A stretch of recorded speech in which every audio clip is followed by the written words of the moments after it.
Hi, my name is Joycee Awosika. I am the founder of Oriki, which is an all-natural personal grooming brand that is proudly African and indigenous to this continent. Oriki is known for its freshness. It's known for its commitment to sourcing the finest natural raw ingredients, primarily from Africa.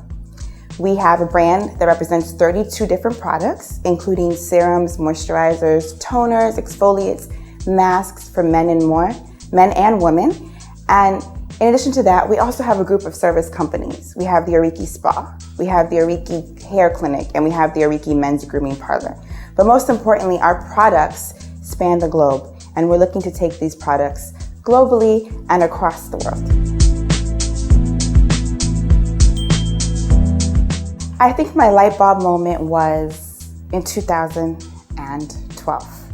I made the decision to leave home as I knew it, which was the United States, Washington, D.C., and move, well, let's say visit a continent I had never been to.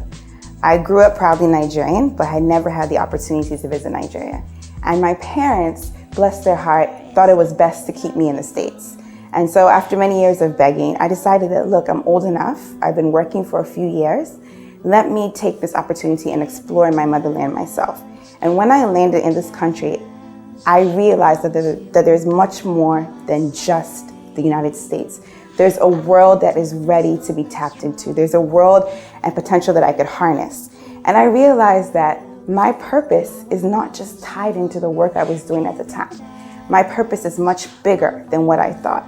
And Africa, or I would say Nigeria specifically, because that was my first stop in Africa, really opened my eyes to the plethora of human resources, the plethora of natural resources and raw ingredients. And I looked and I said, I've been brainwashed in a way. I've been brainwashed to think that America is the best, but yet we have other parts of this world that have not been tapped into. The potential has not been unlocked. So my words, my advice to entrepreneurs is that, honestly, dig deep. Your passions say a lot about who you are.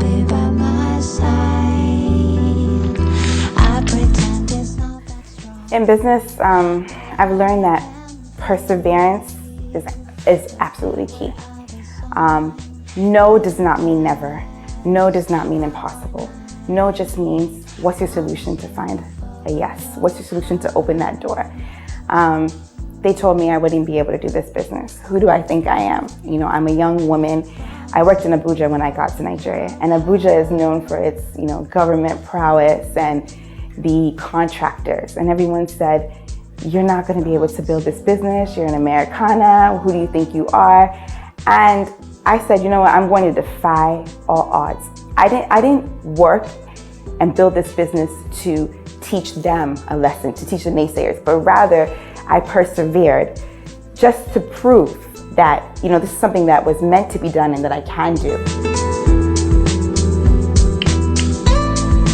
So my biggest mistake, I would say, would be at a point, I didn't completely believe or trust that this vision that I had would really turn into where I see it going and the reality that I want to experience one day. So at certain points, I began to listen to the naysayers. You're going to have to phase out some of your products, they would say. 32 products doesn't make sense. Start with 2, start with 5.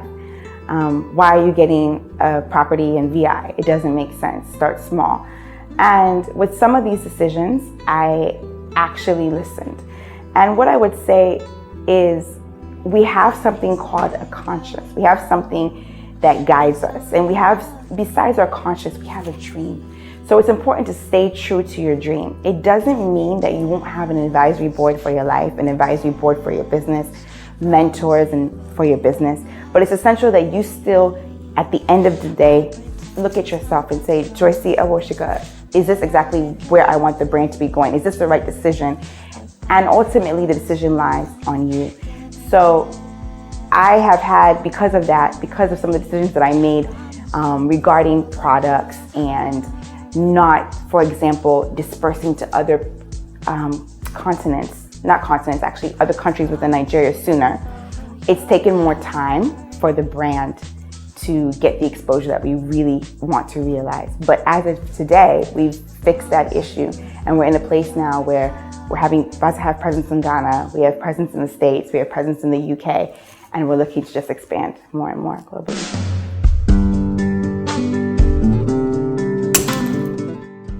My breaking boundary moment has to be when the first batch of Oriki products arrived in this exact space, in the headquarters of Oriki.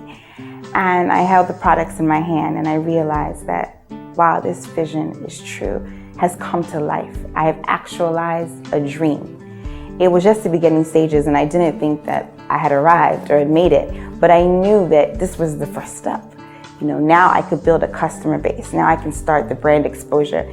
Now I can show what I've been working on for such a long time. And I would say it hasn't been just one defining moment. It's been a series of things. Subsequently after that, we launched the brand and we were able to inform our consumer base about why we're different. There's so many skincare brands. There's so many beauty sector businesses. But we're different in many different ways. The natural essence of our products, where we source from, the luxury vibe that you still feel. And I began to build a repeat customer base, not just me, but the team. And we began to get testimonials coming in. I recall sitting in my office one day and coming out to just check on the showroom and the spa. And I saw 3 men purchasing products. And that's when I knew that part of my vision was being birthed, or I would say was actually being actualized. Because when I decided to create the vision of Oriki, I said men shouldn't be left behind. That personal grooming and skincare affects them just as much as it affects women. And everyone attributes these type of products to beauty and women. And I wanted to create a safe haven where men could come in and say, listen, I suffer from acne. What products can I use? And these men were coming in here, and one had actually purchased before and used it and had become this Oriki ambassador, and basically told his friends that I swear by these products, come along with me, let's buy them, you won't regret.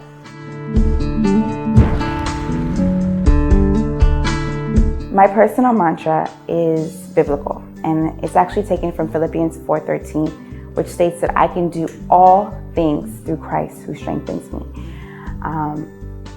My base, my foundation is rooted in my faith. And ultimately, I believe that there's a purpose that was implanted in me that I'm meant to fulfill on this earth. And I'm only here for a season and for a time. And that is why I live by that scripture daily. I find that a lot of people die with unachievements. Their purpose was much greater. They didn't tap into it. It could have been because of fear. It could have been because of circumstance. But oftentimes, it's fear. And we hear quotes all the time. People say that they're actually most fearful of the unknown. The most fearful of achieving greatness. And I choose to believe that there's nothing that I want to accomplish that I cannot do, so long as I stay grounded and rooted in my faith. And I've seen that happen and play out time and time in my life, from moving to Nigeria, from working in the Ministry of Power and Government, from completely jumping to private sector and building this brand, which I believe and will work hard to ensure that it is known as a global brand by the time that I leave this universe and leave this earth.